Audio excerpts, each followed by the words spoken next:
오늘은 에스겔 33장 말씀인데 1절에서부터 20절까지가 크게 한 틀로서 파수꾼의 사명 그리고 개인의 책임 이런 내용을 다루고 있습니다. 이렇게 읽고 보면 주의 깊게 성경을 본 분들은 아마 에스겔서 3장에도 똑같은 얘기가 있다는 걸 알 수 있습니다. 그러니까 이 선지자로는 하나님의 말씀을 외치는 사람인데 그걸 파수꾼에 비유해서 말하고 있습니다. 오늘날은 목회자가 바로 하나님 말씀을 전한다고 한다면 목회자도 파수꾼의 역할을 갖고 있다고 볼 수 있습니다. 그러니까 그 당시 선지자들은 마치 파수꾼이 어떤 위험한 공격하는 일들이 있으면 망을 보고 있다가 그것을 횃불을 밝힌다든지 소리를 친다든지 나팔을 분다든지 해서 빨리 알려서 그걸 대비하도록 만드는 역할을 해야 되는 겁니다. 만일 그것을 제대로 하지 못해가지고 낭패를 당하면 그 책임이 파수꾼에게 있는 것이지요.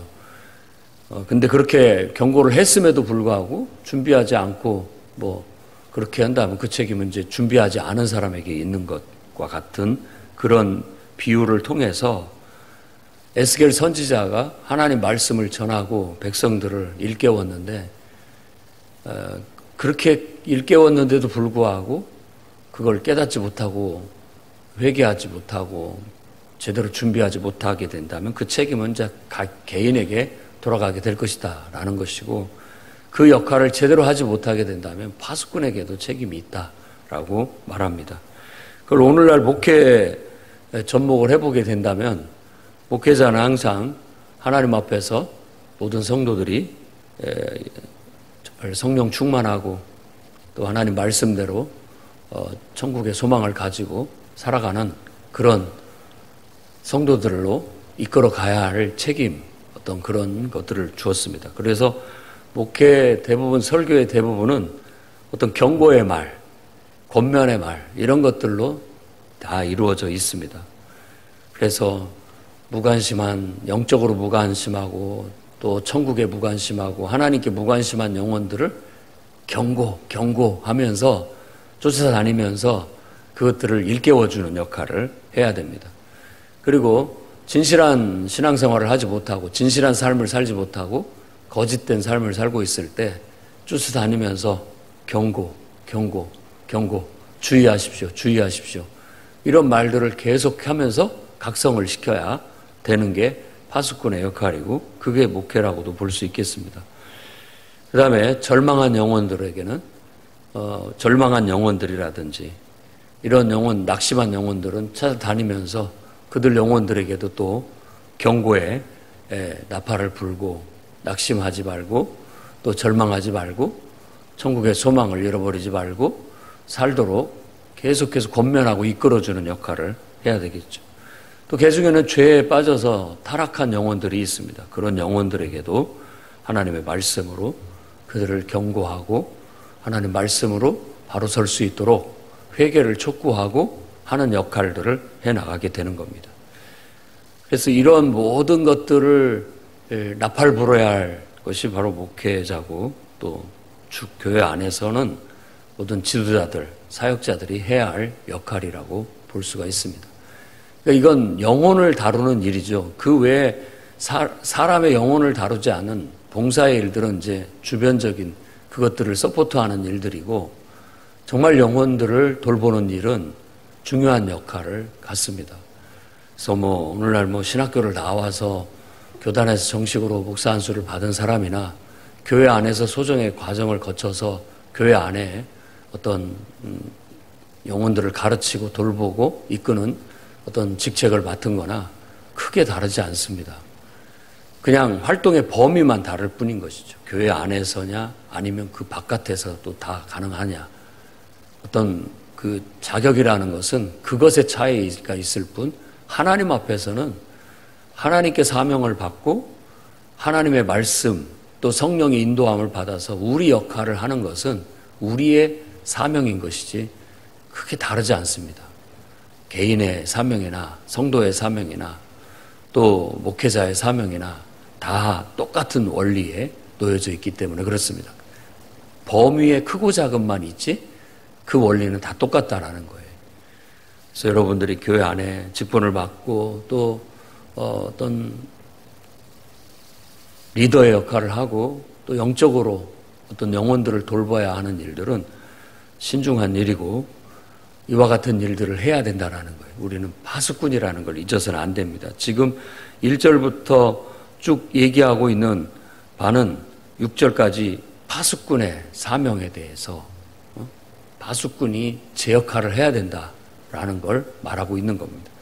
그러니까 그 시대에 거짓 선지자들도 많았다라고 그렇게 말하는 것은 바로 그 역할을 하나님 앞에서 바르게 해내지 못하고 인간적으로 그러니까 하나님의 말씀을 전달하고 하나님 말씀을 선포해야 되는데 그게 아니라 인간적으로 사람을 대해주는 거죠. 다 좋은 말은 누구나 다 할 수 있지만 이렇게 사람들에게 경고의 나팔을 불고 그들을 이끈다는 것은 그 쉬운 일이 아니고 또 그래서 진실한 참 선지자들은 참된 선지자들은 다 대부분 미움을 받거나 혹은 죽임을 당하는 일들이 많았다라고 성경에 말하고 있습니다. 궁극적인 목적은 우리가 뭐 미움받으려고 그런 말을 하는 게 아니라 한 영혼을 살려내는 것이고 또 공동체 전체의 병듦과 공동체 전체의 문제점들을 고치고 해결해서 생명력을 회복하는 데 있습니다. 모든 것들이 제 역할과 또 생명력을 잃지 않고 활발하게 그 속에서 뭔가가 역사가 일어날 수 있게끔 하는 그 관리하고 돌보는 역할이 바로 그와 같은 역할이었습니다. 그래서 신약에도 그것은 그냥 역할을 주로 얘기한 것이지 오늘날 같은 직분이 아닙니다. 성경에서 감독이라고 하는 게 바로 그런 역할이라고 볼 수 있는 거죠. 늘 성도들을 감독이 선수들을 훈련시키고 지켜보듯이 감독하는 거예요. 공사 현장이나 일터에서도 감독이 여러 가지 일들을 가르치고 지시하고 잘할 수 있게 해주고 지켜보고 뭐가 잘못됐으면 가서 고쳐주고 하는 역할. 그런 역할이 어떤 의미에서 목회라고 볼 수 있고 그것은 교회 안에 목회자나 또 성도들 중에 지도자로 선출된 사람들은 다 그와 같은 역할들을 나누어 서로 함으로써 전체적으로 궁극적인 목적은 공동체의 생명력을 유지하고 또 문제거리나 병들거나 문제되는 그런 것들을 제거해내면서 항상 생명력이 넘쳐나는 공동체를 만들어가는 데 있다는 걸 알아야 되겠습니다. 그 다음에 이렇게 우리가 우리 역할을 다 했음에도 불구하고 또 우리가 돌보고 지도해주는 그런 어떤 무리들이 결국은 그 말을 제대로 받지 못하고 그 말대로 반응하지 않게 된다면 결국은 그들의 죄악 때문에 죽게 될 겁니다. 그렇지만 하나님은 분명히 알아야 됩니다.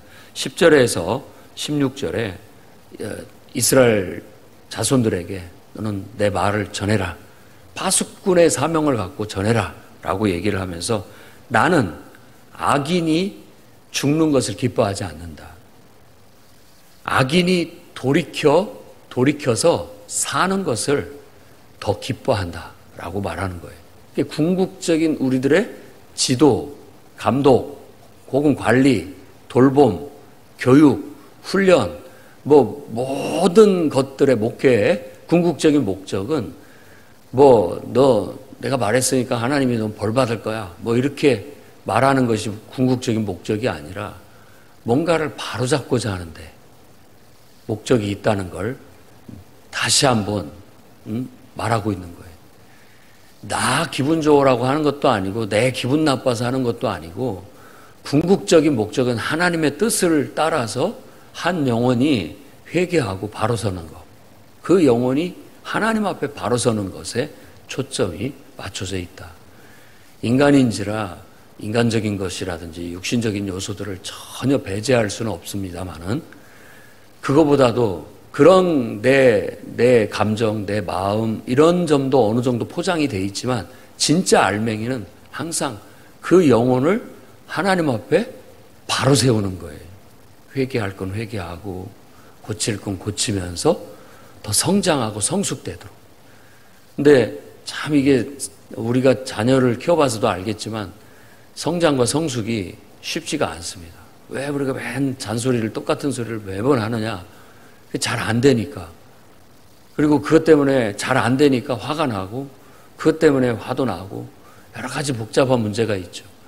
그리고 어렸을 때는 그래도 내 손아귀에 잡히니까 내 마음대로라도 할 수 있지만 나이를 먹어갈수록 이제는 다 커서 내 마음대로가 안 돼요. 그런 내 마음대로 물리적인 힘을 말하는 거죠. 물리적으로 안 돼요. 설득해야 되고 납득을 시켜야 되고 이해를 시키려면은 더 많은 시간과 에너지를 필요로 하게 되는 겁니다. 그래서 제대로 누군가를 돌보고 바른 길로 이끌려면 그만큼의 많은 시간과 에너지가 소요된다라는 거예요. 그래서 그것을 유모의 수고라든지 사도 바울은 그런 식으로 얘기를 하고 있고 그 목회자의 삶이라는 게 누군가 영혼들을 지도하고 돌보는 일이라는 게 많은 에너지와 시간이 필요하다라는 걸 강조하고 있습니다. 그렇게 해서 그 모든 사람들에게 돌이켜라, 악한 길에서 떠나라, 어찌 죽고자 하느냐 이런 말들을 계속 해야 됩니다. 돌이켜라, 이렇게 되면 이렇게 살면 안 된다.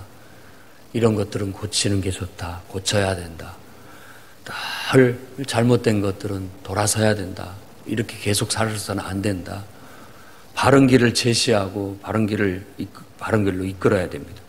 그렇게 되면 의인이 됐든 악인이 됐든 그들이 다 공의와 정의를 따라 행하게 되면 자기들이 사는 거예요. 더 행복하고 더 복되고 하나님이 더 축복하시는 하나님의 축복이 따르는 그런 삶을 살게 되는 거예요. 그래서 목회적 돌봄을 통해서 모든 성도들이 이 신앙생활뿐만 아니라 일생생활에서 누구보다도 더 바르고 성실하고 진실해서 더 탁월한 삶을 살아내고 더 많은 결실을 얻어서 풍성한 삶을 살게 하는 것, 그게 바로 목회적 돌봄의 목적인 것이죠. 그러니까 이건 소중한 겁니다. 그런데도 불구하고 17절에서 20절 말씀을 보면 특히 의인들이라고 표현을 하고 있는데 진짜 참된 의인이 아니라 자기 기준에 자기가 옳다고 생각하는 사람들입니다. 그래서 주의 길이 바르지 않은 것이 아니라 실상은 그들의 길이 바르지 않다라고 얘기하는 거예요. 내가 뭐 잘못한 게 있느냐? 내가 뭐 잘못된 게 있느냐? 내가 뭐 고쳐야 할 게 있느냐? 라고 그렇게 말하는 사람들이죠. 어떻게 보면 그 말이 맞을 수도 있지만 어떤 경우에는 그것을 자기가 뭐가 잘못됐는지를 잘 모르는, 깨닫지를 모르는 그런 것이고 또 하나님의 말씀을 온전히 100% 순종하며 받아들이지 못하는 그런 미숙함에 있다는 걸 알 수 있습니다. 결국 그런 태도로는 성장하지도 못하고 성숙되지도 못하는 거죠. 딱 그 안에 머물러서 그 정도 수준에 머물러서 나는 여기에서 그냥 머무를 테니 더 이상 저한테 더 많은 걸 요구하지 마십시오 라고 하는 것과 같아요. 근데 잘 생각해 보십시오. 하나님의 요구가 있다면 우리는 순종을 해야 되는데 순종을 할 때 우리가 더 하나님 앞에 내가 개발되고 나의 가치가 더 드러나고 내가 더 능력들을 발휘할 수 있음에도 불구하고 거기에 머무르게 된다면 그만큼밖에 우리가 하나님 앞에 쓰임받을 수 없고 또 발전하지 못한다는 것이죠. 그래서 제일 좋은 것은 평생 나는 배우면서 성장하고 성숙한다. 이걸 포기하지 말아야 됩니다. 자꾸만 사탄은 그 정도면 됐다. 그 정도면 됐지. 머무르라고 얘기를 하지만 머무르는 그 순간 우리는 그 자리에서 머무르지 못하고 떨어집니다. 떨어져요. 그러니까 계속 날개짓을 해야 현상 유지라도 하는데 이 멈춰 쉬고 싶은 마음은 날개짓을 접으면 추락하는 것만 남아있는 것이죠.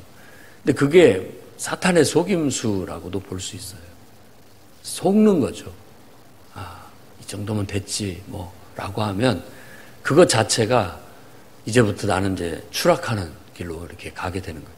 그래서 한번 생각해 보세요. 여러분 주위에 성공한 사람들이라든지 어떤 성취를 이룬 사람들이 그 정도면 됐는데 왜 그렇게 더 많은 걸 얻으려고 저렇게 발버둥을 치느냐라고 하는데, 그건 더 많은 걸 얻으려고 하는 그런 욕구도 있지만 그렇지 않으면 지금까지 이루는 현상을 잃어버릴까 봐 염려가 돼서 그렇게 움직일 수밖에 없는 거예요. 그런 심리가 있습니다. 그래서 한번 보면 가진 자는 더 가지게 되고 없는 자는 더 잃어버리게 돼 있어요. 왜냐하면 더 그 사람들은 이렇게 노력을 하고 나가기 때문에 계속 나가지만 자꾸 없는 사람들은 안 하려고 하고 포기하려고 하고 그러다 보니까 그 있는 것마저도 없어지게 되는 결과를 가져오게 되는 것이죠. 그러니까 주의 길이 바르지 않은 것이 아니다. 실상은 그들의 길이 옳지 않다, 바르지 않다. 이런 말씀은 아주 깊이 새겨야 할 말씀이라고 볼 수 있습니다. 이런 것들을 핑계로 삼아서는 안 되겠고, 언제든지 우리는 하나님 앞에 하나님 마음, 내 마음이 하나님 마음이 돼서 100% 하나님 마음을 따라가야지, 이번만은 내가 하고 싶은 대로 하게 해주세요 라고 하는 것 자체가 어떤 의미에서는 우리의 성장을 방해하는 요인이 될 수 있다는 걸 여러분 이해하시기 바랍니다. 그 다음에 21절부터 33절까지는 이제 12년 10월 5일 날이라고 또 날짜를 제시함으로써 다른 얘기인데, 그날 예루살렘이 함락됐다라는 소식을 전해 들었어요. 그러니까 여태까지 에스겔은 함락 직전에 포로로 끌려와서 시드기야 왕 통치 기간 동안 그 11년 동안 설교를 한 거예요. 예언을. 백성들을 일깨우고 회개를 요구하고 하나님 앞에 바로 서야 된다는 걸 파수꾼처럼 외쳤던 겁니다. 그런데 결과는 자신이 외쳤던 말대로 예루살렘이 함락되고 말았다라는 거예요. 그래서 21절, 22절 말씀이 좀 어려워 보이지만 다른 얘기가 아니라 바로 그 얘기입니다. 그 전날에 저녁에 여호와의 손이 내게 임하여, 여호와의 손이 임했다라는 건 하나님의 권능이 나를 사로잡았다, 이런 의미로 여호와의 손이라고 얘기를 하는 겁니다. 하나님의 강력한 임재가 나를 확 사로잡은 거예요. 사로잡힌 느낌을 우리가 경험해야 됩니다. 하나님의 영에 확 사로잡혀서 완전히 몰두되고 몰입돼서 하나님의 영향을 받는 그 순간, 어떻게 보면 우리가 성령 충만이고 강력한 임재의 상태죠. 그럴 때 우리가 하나님의 뜻을 읽어낼 수 있고 하나님의 음성을 들을 수 있고 그렇게 되는 겁니다. 내 입을 여셨다라고 그렇게 얘기하고, 또 그 다음날 그 사람이 내게 나와왔을 때도 내 입이 열리기로 내가 다시는 잠잠하지 아니하였다, 이런 말은 파수꾼으로서 선지자로서의 역할을 했고, 또 그 말대로 응하는 걸 보면서 더 힘있게 그 사명을 감당했다라는 겁니다. 그 뒤에도 31절, 33절에 그 말이 응하리니 응할 때에는 그들이 한 선지자가 자기 가운데 있음을 알리라. 모든 사람들이 선지자를 무시하고 설교를 귓등으로 듣고 제대로 반응하지 않았는데, 결국 그 말대로 되는 걸 보고 그때사 우리 가운데 선지자가 있구나, 선지자를 인정하고 설교자를 인정하고 하나님 말씀을 능력이 있음을 인정하더라라는 그런 표현이라고 볼 수 있습니다.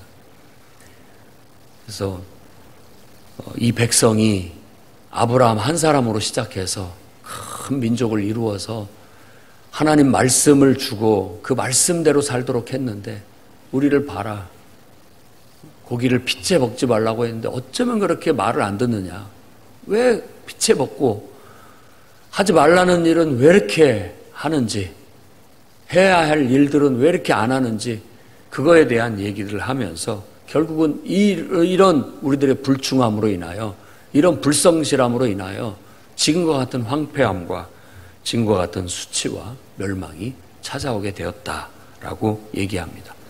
30절에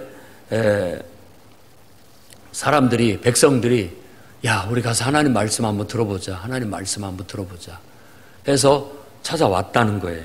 그렇지만 그들이 하나님 말씀을 듣고자 해서 내 앞에 앉아 있지만은 사실은 그 말을 들을 뿐 그대로 행하지 아니하니 그 입으로 사랑을 나타내도 마음으로는 이익을 따른다.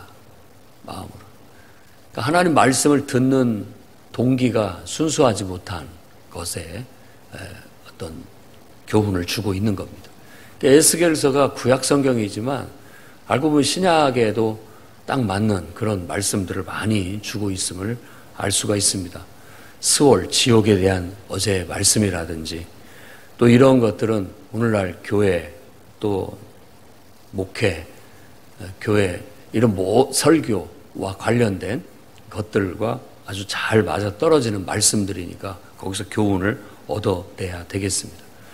말씀을 들으러 오는데 순수하게 하나님 말씀하시면 그대로 순종할 거야 라는 것이 아니라 자기 마음에 이익이 되면 듣고 자기 마음에 유익이 안 되면 버리고, 그러니까 이게 어찌 진실한 하나님에 대한 사랑이라고 할 수 있겠느냐, 정말 하나님에 대한 온전한 순종이라고 할 수 있겠느냐. 하나님을 데려다 놓고 어디 훌륭한 강사 불러가지고 강의 듣는 것로 생각을 하는 거죠. 그래서 훌륭한 강의였습니다, 그 정도였지 이걸 정말 하나님의 뜻이다, 하나님의 말씀이다, 말씀대로 내가 나를 바꿔야 되겠다, 나를 변화시켜야 되겠다, 아멘 받고 순종해야 돼, 순종하겠다라는 그런 태도가 없다라는 거예요. 정말 유튜브에 넘쳐나는 훌륭한 목사님들의 설교가 있습니다. 하지만 여러분, 그런 모든 설교보다도 여러분들이 몸담고 있는 소속된 교회의 담임 목회자의 설교가 여러분에게는 더 생명의 말씀일 수 있습니다. 왜냐하면 우리는 같은 환경 속에서 같은 것을 공유하고 같은 것들을 경험하면서 살고 있기 때문에 어떤 것이 더 우리에게 정말 와닿는 필요한 말씀이겠습니까? 불특정 다수에게 그냥 들을 사람은 듣고 말 사람 말하라 하고 귀에는 듣기 좋은 것들을 이런 거, 이 말씀은 나한테 마음에 안 들어 넘기고, 어떤 분들의 말씀은 이 말씀은 참 좋아 듣지만 사실상 우리 귀의 즐거움과 우리의 마음의 즐거움, 또 나한테 어떤 유익이 되는 것만 취사 선택을 하게 된다면 우리는 어떤 의미에서 영양의 불균형과 또 비만 그리고 각종 성인병에 걸리고 말 겁니다.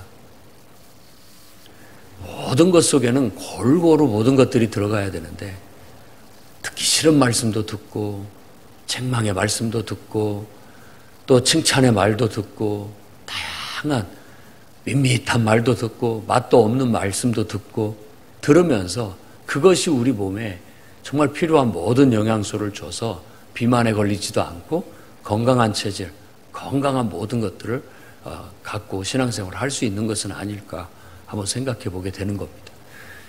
사도 바울도 디모데에게 목회 서신을 보내면서 사람들이 말세가 되면 이기적이고 자기를 사랑하고 자기 이 귀에 좋은, 듣기 좋은 소리들만 듣고 자기한테 좋은 소리만 해주는 스승을 쫓아다닐 것이다, 말세 고통하는 때가 이르게 될 것이다 라고 했는데, 예나 지금이나 그런 풍토는 다 똑같다라는 거죠. 사람의 본능, 육신적인 본능은 다 그와 같다는 거예요. 그러나 우리는 육신의 본능을 따라 사는 사람이 아니라 성령을 따라 사는 사람인 것을 믿으시기 바랍니다.